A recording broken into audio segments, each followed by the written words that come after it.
ఆంధ్రప్రదేశ్ రాష్ట్ర ST commission chairman DVV శంకరయ్యను మర్యాదపూర్వకంగా ETF రాష్ట్ర అధ్యక్షులు కొండయ్య కార్యాలయంలో కలిసి శుభాకాంక్షలు తెలిపారు. ఈ కార్యక్రమంలో భాగంగా ఈటీఎఫ్ డైరీని రాష్ట్ర ఎస్టీ కమిషన్ చైర్మన్ చేతుల మీదుగా ఆవిష్కరణ జరగడం చాలా సంతోషంగా ఉందన్నారు. ఈ సందర్భంగా కొండయ్య మాట్లాడుతూ నూతన సంవత్సరంలో గిరిజనులందరూ బాగుండాలని అన్నారు. గిరిజనుల సమస్యలను పరిష్కరించాలని కమిషన్ చైర్మన్ను కోరారు. గతంలో ఉన్నటువంటి గిరిజన సంక్షేమ పథకాలను పునరుద్ధరించాలని కోరారు. ఫేక్ సర్టిఫికెట్స్ మాఫియాని అరికట్టాలని, వారిని కఠినంగా శిక్షించాలని కమిషన్ చైర్మన్కు కొండయ్య విజ్ఞప్తి చేశారు. రాష్ట్రంలో గిరిజన బిడ్డలపై దాడులు జరుగుతున్నాయని, ఎస్టీ అట్రాసిటీ కేసులు సరిగా అమలు కావడం లేదన్నారు.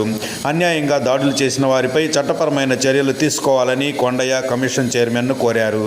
ఈ కార్యక్రమంలో ఏకలవ్య ట్రైబల్ ఫెడరేషన్ రాష్ట్ర నాయకులు రామారావు, లక్ష్మణ్, దుర్గాప్రసాద్, ఎల్లయ్య, ప్రసాద్ తదితరులు పాల్గొన్నారు.